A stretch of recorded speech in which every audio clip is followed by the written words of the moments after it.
이 고린도 후서는 참 이 사도 바울이 큰 환난과 애통한 마음이 있어 많은 눈물로 너희에게 썼노니라고 이렇게 나옵니다. 그 애통하는 마음으로 이 고린도 후서를 적었습니다. 우리는 우리는 정신 심리학적인 삶을 사는 것이 아닙니다. 왜냐하면 우리가 오늘 제목이 영적 전쟁, 낙심과 절망은 필연적 과정이라는 제목으로 하나님께 은혜 나누고자 하는데요. 이 낙심과 절망이라는 것은 세상 정신 심리학적으로 보면 사실은 부정적으로 봅니다. 그러나 우리가 영적인 사람은 이걸 부정적으로 보지 않습니다. 왜냐하면 우리는 그런 삶을 사는 것이 아니라 세상적인 삶을 사는 것이 아니라 영적인 삶을 살아가는 사람이기 때문입니다. 그러면 우리가 세상 살아갈 때에 어떻게 삽니까? 세상 속에서 살아갑니다. 물론. 그러나 그 속에서 경건이라는 이 세속과 경건이라는 이 두 개의 무거운 짐을 지고 사는 이중직의 삶을 살아가고 있는 것이 신자입니다. 이 세속주의라는 건 뭡니까? 세상적으로 살면서 세상의 기쁨만을 추구하며 사는 것이 세속주의입니다. 우리는 세속주의자가 아닙니다. 비록 이 세상 가운데 세상의 기쁨을 누리지만 그것만 있는 것이 아니고 경건한 자, 그렇죠? 하나님께로부터 오는 그 즐거움과 기쁨도 추구해야 합니다. 이 두 가지가 함께 가는 거예요. 아멘. 그렇죠? 아멘. 세상의 기쁨 또한 하나님께로 오는 기쁨, 이 두 가지를 함께, 그게 짐이에요, 사실은. 인간이란 게 예전에 전도서에도 나오지만서도 우리가 잔치집에 가는 것보다 어디 가는 게 낫다고요? 초상집에 가는 게 낫대요. 왜 그러냐면은 전도서 7장 3절에 슬픔이 웃음보다 낫대요. 세상은 어떻습니까? 웃어야 복 받는다 나옵니다. 그러나 그것만이 다가 아니에요. 그보다 더 깊은 하나님 앞에 애통하는 마음, 내가 하나님 앞에 낮아지는 마음, 그 마음이야말로 참으로 아버지요. 그것이 그러니까 슬픔이 웃음보다 나으면 얼굴에 근심함으로 마음이 좋게 된다 이 말이에요. 우리의 마음이, 우리의 심령이 웃음보다 슬픔이 훨씬 더 유익하다 이 뜻입니다. 아멘. 그렇기 때문에 우리가 이걸 부정적으로 보시면 안 됩니다. 우리는 그래서 따라서 우리가 어떻게 살아야 합니까? 슬픔의 기초 위에서. 왜요? 우리가 항상 초상집에 가는 마음, 이 세상이 이렇게 슬픈 거구나 하는 슬픔의 기초 위에서 기쁨을 얻는 자예요. 하나님으로부터 기쁨을 얻는 자고, 또한 이 땅에 살면서 웃음보다는 괴로움이 많습니다. 사실 살아보면 아실 거예요. 그죠? 그 괴로움의 바탕 위에서 즐거움의, 하나님으로부터 오는 그 즐거움의 비밀을 깨달은 자예요. 그리고 그 고통의 뿌리에서 행복의 가치를 발견한 자예요. 이 두 이중직의 삶을 삽니다. 그죠? 아멘. 예전에 빅토르 프랑클이라는 유대계 오스트리아 정신의학자가 있었어요. 그분이 쓴 책이 어떤 책이 있냐면 죽음의 수용소라는 것이 있는데요. 그분이 2차 대전 때 아우슈비츠 수용소에서 있었는데 거기서 살아난 몇 안 되는 사람 중에 한 사람이었어요. 그 사람에게 기자가 물었습니다. 아니 당신은 참으로 그 극한 상황 속에서 어렵고 고통스럽고 절망적인 나날들을 어떻게 인내하셨습니까? 그게 신앙심입니까? 애국심입니까? 또한 아니면 가족과 만나야겠다는 그 사랑의 그 집념입니까? 아니면 독일을 향한 정오입니까? 그래 물었더니 이분이 무슨 말을 했냐 하면 내가 목숨을 유지하고 버틴 유일한 무기는 눈물과 한숨이었다. 얼마나 기가 막힌 영적인 대답입니까? 눈물과 한숨이에요. 그 아우슈비츠 수용소에서 오늘 죽을지 내일 죽을지 모르는 그 상황에서 그 사람을 버티게 한 것은 눈물과 한숨이었답니다. 참 이 눈물과 한숨이라는 것은 우리가 보기에는, 또한 세상 정신 심리학적 보기로 보기에는 패배하고 포기한 것으로 우리가 표현할 수 있지만, 그러나 그것이 바로 견디는 방법이에요. 눈물과 한숨이 인내하는 방법이라고 해요. 아멘. 그것이 애통하는 마음이에요. 이것이 우리에게 큰 힘이 됩니다. 우리가 이 신앙생활을 하는 것이 무슨 감격, 희열, 기쁨이라고 생각하시면 오해입니다. 그게 아니고 눈물과 한숨입니다. 그래서 마귀가 끊임없이 우리에게 다가옵니다. 너 낙심하고 절망하는 너는 신자도 아니다. 이렇게 우리를 정죄합니다. 너는 나쁜 사람이다. 하나님 믿지 않는 사람이라고 끊임없이 우리를 공격합니다. 그게 지면 안 됩니다. 반드시 우리는 낙심과 절망의 그 과정을, 그 영광로를, 의심의 영광로를 지나가야 합니다. 그 과정은 하나님이 허용하십니다. 하나님께서 그 영광로를 통과하게 하십니다. 그래야 영적으로 강건해집니다. 그래, 나는 약하다. 나는 낙심하고 절망하지만 나를 사랑하시는 하나님 주님은 절대 그런 분이 아니다. 실패하신 분이 아니다. 예수님의 사복음서에 마태, 마가, 누가, 요한복음 보면 예수님은 실패한 적이 한 번도 없으신 분이세요. 세상에 어떤 공격이 와도 다 이기신 분이시죠. 결국은 십자가에서 완성하셨습니다.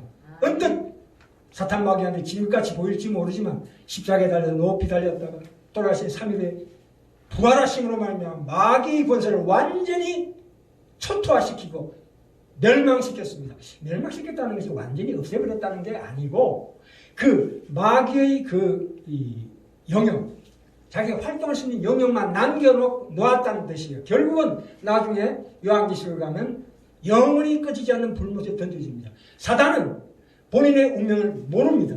아직도 깨닫지 못하고 있습니다. 사단이 강교하고 엄청난 권세를 가지고 있지만 결국에 망한다는 것을 본인이 모르고 있어요. 아, 얼마나 무식합니까? 이미 졌는데도 그래요. 아직도 졌다는 것을 인정하지 않고 끊임없이 하나님의 신자들을 공격합니다. 그렇기 때문에 우리는 이 영적인 무장을 가져야 합니다. 그것이 무엇으로 무장합니까? 바로 낙심과 절망, 눈물과 한숨. 그래서 이게 어디로 갑니까? 이걸로 끝나는 게 아니에요. 이게 끝이 아니다. 이게 어디로 갑니까? 바로 통회하는 마음으로 갑니다. 회개하는 마음으로 갑니다. 내가 낮아지게 됩니다. 하나님 아버지, 저를 구원하여 주시옵소서. 저에게 힘을 주시옵소서. 그래서 하나님 힘을 주심으로 말미암아 마귀를 물리치는 거예요. 그죠? 아멘. 이 과정을 무시하시면 안 됩니다. 끊임없이 이 세상 살아가면서 마귀는 끊임없이 우리에게 흙탕물을 던집니다. 네가 지금 뭐냐? 네가 어떻게 신자라고 할 수 있느냐? 끊임없이 공격합니다. 그러나 떳떳하게 당당하게 앞에 서야 합니다. 그래, 나는 못났다. 그렇기 때문에 하나님 믿는 거 아니냐? 너 나와 1대1로 싸우지 말고 예수님한테 가봐라. 그러면 찍소리 못하고 도망가 버려요. 그렇죠? 우리가 마귀를, 사탄 마귀를 쫓아내는 우리 마음에 계속해서 그런 걸 던집니다. 그죠? 참, 저는 참으로 우유부단한 사람이었어요. 결정장애증에 걸린 사람이에요.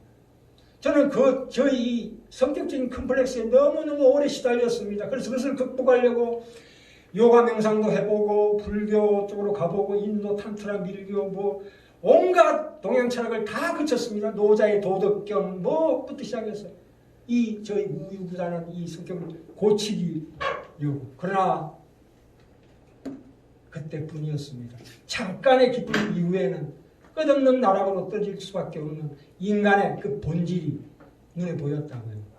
타락한 인간의 본성 속에는 그것을 이길 힘은 없습니다.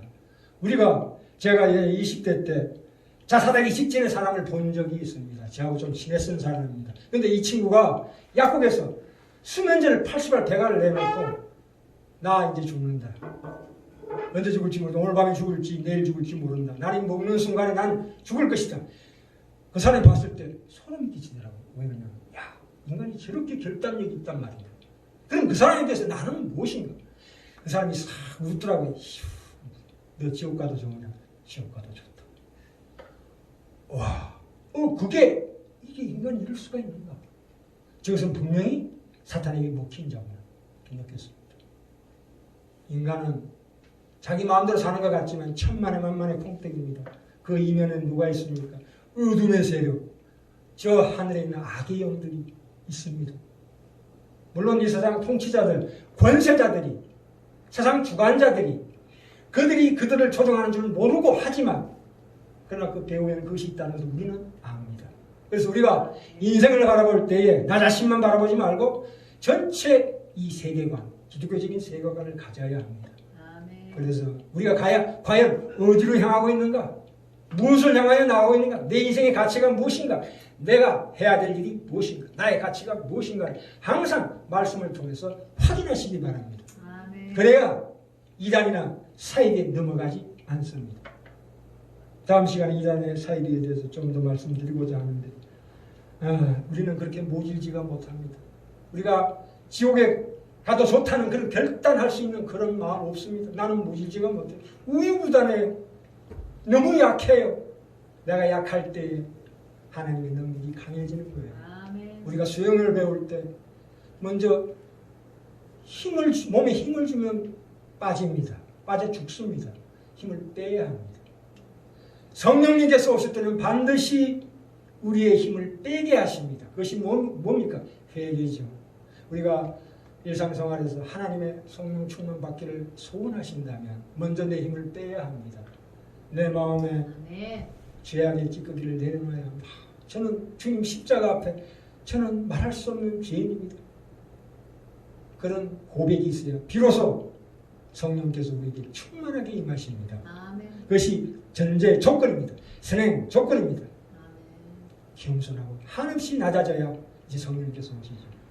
성령 충만하고 난 다음에 어떻습니까? 그들은 그 삶이 변화됩니다. 그래. 거룩하고 경건하게 변화됩니다. 세상을 이기는 믿음이 들어옵니다. 왜 우리가 그런 체험을 못합니까? 우리 마음에 세상을 향하는 즐거움, 기쁨에 너무 유혹되어가지고 그게 빠져있기 때문입니다. 그 때문에 성령님께서 내 속에서 탄식함으로 우리 위해서 대신해서 기도합니다. 아멘. 예수님도 마찬가지입니다. 그렇기 때문에 우리는 항상 말씀으로 내 영혼을 밝혀야 합니다. 그래서 우리가 할 일입니다. 그건 우리 책임이에요. 우리가 구원의 시작은 내가 시작하지 못합니다. 하나님 우리를 구원하십니다. 언제 어느 때인지 모르지만 내 입에서 예수를 주라 시인하는 고백이 나온다는 것은 구원받았다는 증거예요.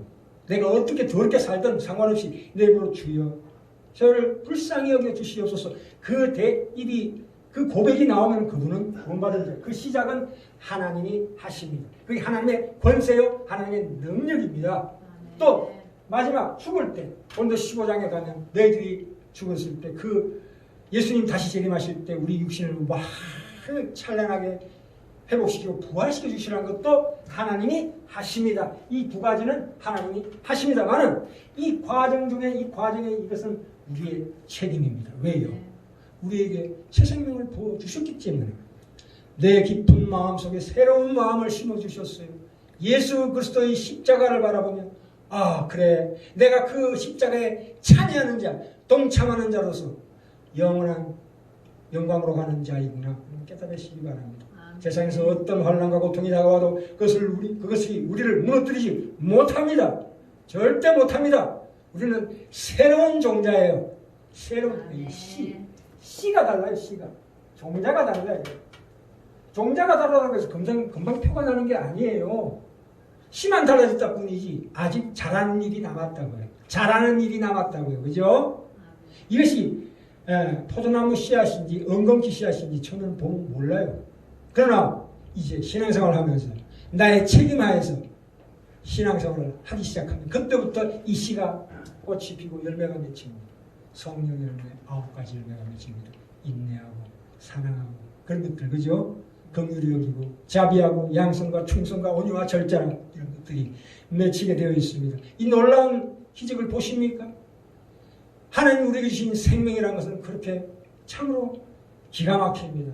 그게 영광입니다.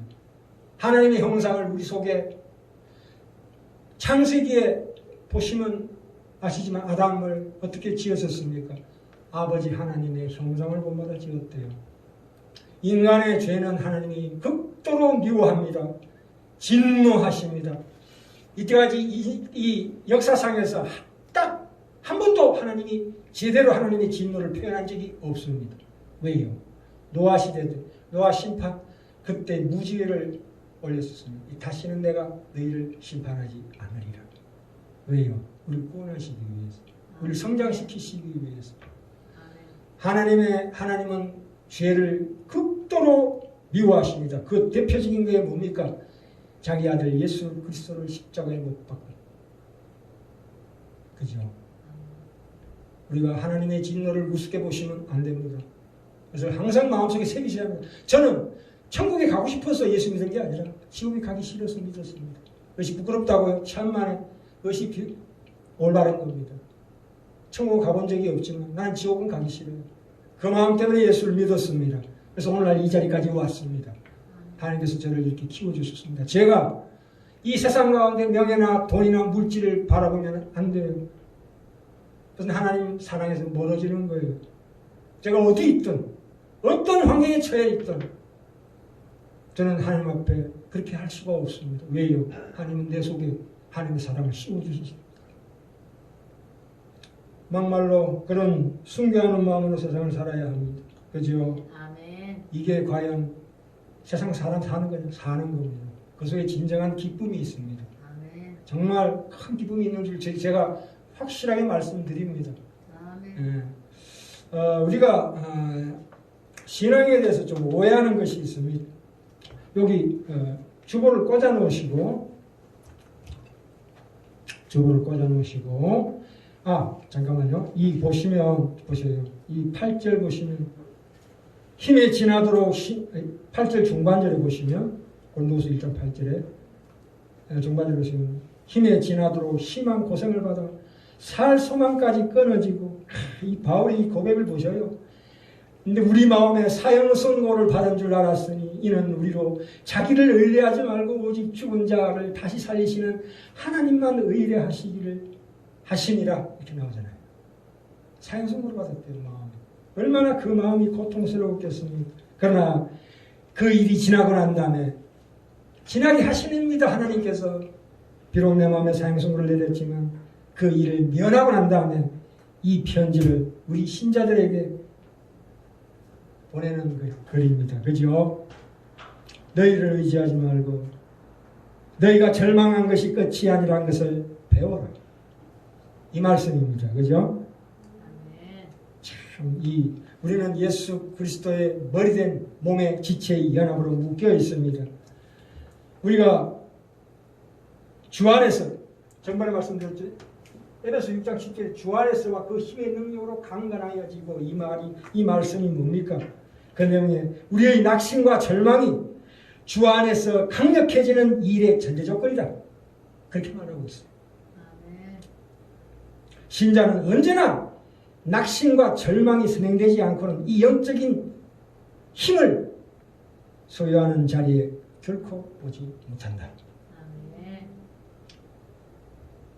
성경 말씀을 보면 위대한 우리 신앙의 선배들은 하나님이 찾아오시기 전에 반드시 어떤 심한 고통이 있었다는 것이 공통된 견해입니다. 그것을 성경이 어디에서나 발견됩니다. 하늘의 밀알이 썩어 땅에 떨어져 썩어야 열매를 맺는다. 그렇죠? 안 그렇습니까? 아멘. 우리가 한 개인의 신앙과 영적인 강력함은 언제나 낮아짐, 절망, 낙심, 회개하는 마음, 통회하는 마음 이런 것들이 선행되어야 합니다. 그런 것이 내 마음속에 일어나거든 이제 우리가 영적으로 강력해지는 바로 그 길목에 서 있다고 확신하셔도 틀림이 없습니다. 아멘. 우리가 사탄 마귀와 싸우는 그 싸움에 앞장선 자는 나이지만 그 전쟁을 이끌고 있는 큰 세력이 있어요. 내 뒤에. 내가 앞장서고 있지만 사탄과 앞에 내가 그 대상이지만 내 뒤에는 큰 군대가 있어요. 우리 눈에 보이진 않지만 영적인 눈으로 보면 사탄의 세력에 2배의 세력이 우리 시기를 빽빽하게 진치고 있다는 것을 아셔야 합니다. 태초에 사단이 타락할 때 3분의 1의 천사들이 타락했습니다. 그 3분의 1들이 바로 더러운 악의 영들이라고요. 그건 나중에 말씀드리기로 하고요. 그러면 나머지 3분의 2는 뭡니까? 미가엘, 가브리엘 천사장이 이끄는 대군대, 천사들의 대군대가 우리 주변에 둘러싸고 있어요. 아멘. 그걸 영적인 눈으로 보셔야 합니다. 우리 군대는 더 강력합니다. 육해공군 그냥 지지 말아야 합니다. 물론 내가 스스로 얻을 때는 질 때가 있지만 내 한 명 졌다고 해서 이 싸움이 실패로 끝나진 않습니다. 이미 이겼잖아요. 이기고 하는 전쟁이에요. 손자병법에도 보면 이미 이기고 나서 전쟁하는 거예요. 네. 그 확률이라는 게 그래요. 그건 뭐 분얘기니까. 하나님 우리를 그렇게 내버려 두시지 않습니다. 그렇기 때문에 우리를 끊임없이 닥달하십니다. 일어나라, 경성하라, 힘내라. 그죠? 네. 우리의 운명이 하나님의 손에 있다는 것을 아는 것이 우리가 힘이 있다는 것을 깨닫는 지름길입니다. 그렇죠? 자, 여기 주문을 꽂아 놓으시고 저기로 갑시다. 히브리서 뒤에 책갈피 꽂아 놨습니다. 히브리서 12장 9절로 갑니다.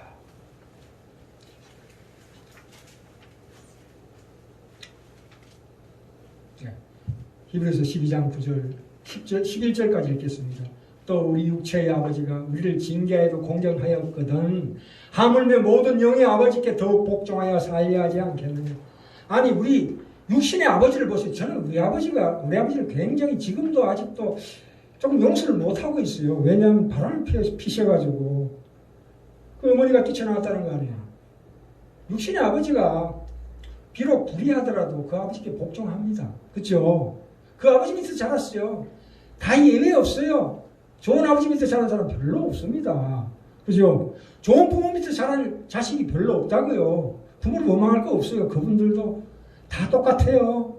그러나 이제 우리 영의 아버지께 복종해 살려 하는 게 당연한 거 아닙니까? 그죠? 네. 그래서 저희는 잠시 자기의 뜻대로 우리를 징계하였거니와 우리 아버지도 저를 때렸습니다. 너희는 이 자식아 뭐 그렇게 말씀 핀 제가 보기엔 저는 말씀 핀 것 같지도 않은데 때리고 그랬어요. 그래도 복종했습니다. 저희는 잠시 자기 뜻대로 우리를 징계하였거니 오직 하나님은 우리 유익을 위하여 그의 거룩하심에 참여케 하시느니라. 그죠? 무릇 징계가 당시에는 즐거워 보이지 않고 슬퍼 보이나 후에 그로 말미암아 연단한 자에게는 의의 평강한 열매를 맺나니라고 나옵니다. 우리는 첫 번째 말씀드렸습니다. 첫 번째 영혼의 부활이 있고 그 다음에 몸의 부활이 있습니다. 이 두 가지가 우리의 구원의 완성입니다. 그죠? 아멘. 첫 번째 영혼의 구원을 받았습니다. 지금. 그러나 몸의 구원은 아직 남아있어요. 그 과정이 어떠냐? 힘듭니다. 하나님이 우리를 그냥 내버려 두시지 않습니다. 왜냐하면 고린도후서 4장 가볼까요? 아까 고린도 그쪽으로 가봅시다. 4장. 고린도후서 4장 1장이 아니고요. 4장으로 갑시다. 4장 10절부터 12절까지 이 4장 10절부터 고린도후서 4장 10절부터 12절까지 제가 읽겠습니다. 우리가 항상 예수 죽인 것을 몸에 짊어지면 예수의 생명도 우리 몸에 나타나게 하려 함이라. 우리 산자가 항상 예수를 위하여 죽음에 넘기우면 예수의 생명이 또한 우리 죽을 육체에 나타나게 하려 함이니라. 그런즉 사망은 우리 안에서 역사하고 생명은 너희 안에서 하느니라. 아멘. 내 안에서는 끊임없이 사망이 역사합니다. 인간이 왜 고통을 당합니까? 그거는 심판의 결과예요. 왜요? 인간이 타락한 결과를 우리가 받는 겁니다. 받아야 합니다. 예수 십자가에 돌아가신 것처럼 그 삶을 본받아 그렇게 이것이 인간의 타락한 결과구나. 내가 고통스럽고 참으로 힘들고 인생이 힘들 때 그 생각을 하셔야 합니다. 그렇구나. 그러나 하나님은 심판하시는 게 아니에요. 그게 징계예요. 사랑의 매라고요. 그래서 그걸 통해서 우리를 더 영광과 존귀로 간을 씌우시기 위해서 이렇게 나를 닥달하는 겁니다. 그죠? 인간의 가치는 뭐냐 하면 가장 중요한 인간의 가치 선택권입니다. 인간은 자유의지가 있어요. 이거 한치라도 잊지 마시기 바랍니다. 우리가 창세기에 보면은 선악과를 하나님께서 선과학을 알게 하는 나무를 만들었는데 그걸 하나님께서 못 먹게 할 방법이 많죠. 왜냐하면 그걸 높은 데 올려놓는다는 거예요. 감히 따먹지도 못할 정도로 이렇게 감춰서 해놓으면 되는데 눈앞에다가 딱 심어놨어요. 참 희한하잖아. 아니 하나님이 왜 따먹고 잘못될 수도 있는 것을 알면서도 그 앞에 놔놨느냐 이거예요. 네가 선택해라 이거예요. 따먹고 지옥 가든지 안 따먹고 생명으로 가든지 생명나무 따먹든지 두 가지를 택해라 이거예요. 하나님께서 이게 선택권을 주셨다고요. 그런데 아담은 어떻게 했어요? 잘못된 거죠. 따먹고 하나님을 배반하는 쪽으로 갔어요. 하나님께서 우리의 자유의지라는 건 대단히 중요합니다. 천국을 누가 갑니까? 내가 갑니다. 내가 선택해서 가는 거예요. 하나님이 그 길을 열어주셨지만 결국 선택은 내가 하는 거예요. 그게 인생 살아가면서 선택해라. 이거냐 저거냐. 계속 우리를 채권합니다. 그게 복입니다. 그죠? 내 안에 있는 옛 성품, 더러운 성품들을 몰아내는 것을 나의 책임으로 주셨다 이 말입니다. 그것을 소홀히 하시지 마시기 바랍니다. 한시도 잊지 말아야 합니다. 내 속에 더러운 성품을 누가 쫓아내라고요? 하나님이 쫓아내 주신다고 그랬습니까? 내가 쫓아내야 된다고 그랬습니까? 내가 쫓아내야 돼요. 사람이 학생이 학교 가서 공부를 하고 숙제하는 건 본인이 해야지. 아무리 가정교사가 좋고 부모가 있다 할지라도 숙제를 대신해 주는 사람이 누가 있어요? 그렇지 않습니까? 그 숙제는 내가 해야 돼요. 그런데 놀랍게도 이기게 하십니다. 이기게 하신다고 하나님께서 그 다 공부 잘할 수 있는 바탕을 다 뒤에서 부모가 다 만들어주잖아요. 좋은 방도 꾸며주고 그렇죠? 비록 그 방이 다른 사람들 방보다도 못하다 할지라도 그건 내게 주신 최고의 환경입니다. 절대 불평하시면 안 돼요. 자족하셔야 합니다. 내게 주어진 어떤 것도 하나님이 내게 참으로 주신 귀한 겁니다. 그걸 진짜 깨달으시기 바랍니다. 아멘. 지금 못 깨닫겠죠. 나 언젠가는 옵니다. 죽음 앞에서. 죽음 앞에서 그것을 깨달으면 늦습니다. 지금 편안할 때 그걸 깨달으시기 바랍니다. 참으로 간절히 원합니다. 저는 죽음의 고비를 여러 번 넘겼습니다. 그때마다 참으로 내 마음이 깨끗해진 걸 느낍니다. 거기에 구원의 확신이 있고 내가 천국 가게 될 것은 확신이 나오는 거예요. 확신이. 그 확신 가지고 사는 거예요. 이 땅은 얼마 있다 너 없어집니다. 그죠? 50년, 100년, 1000년 살 것 같습니까? 아니에요. 언젠가 사람이 늙고 병들어봐요. 지나가는 노인네를 보고 욕합니까? 저 무슨 재미로 삽니까? 아니요. 그들이 얼마나 뭐라고 했습니까? 죽는 날이 태어나는 것보다 낫대요. 그런 기적을 믿으십니까? 기독교는 우리가 단순하게 기쁨, 위안, 감격, 평안 이런 것 정도가 아닙니다. 우리 삶의 실존적인, 실질적인 그런 때가 다가온다 이 말입니다. 거기에 대비하라, 준비하라 하는 우리 지라는 교회 우리 형제자매들 참으로 지혜롭게 저 영원한 날을 바라보며 이 땅에는 나그네요 거린인으로 사시기 바랍니다. 이 땅에는 우리의 행복이 없습니다. 잠시 잠깐의 행복은 아닙니다. 그것은 마약입니다. 마취제입니다. 사탄의 계략에 속아 넘어가지 마시고 하나님이 원하시는 삶을 살아가는 귀한 우리 지라는 교회 성도님들 다 되시길 간절히 원합니다. 네, 기도하시겠습니다. 하나님 아버지 은혜를 감사합니다. 하나님 우리 아버지시며 우리를 사랑하시고 우리를 목표하시는 분이라는 것을 기억하게 하시고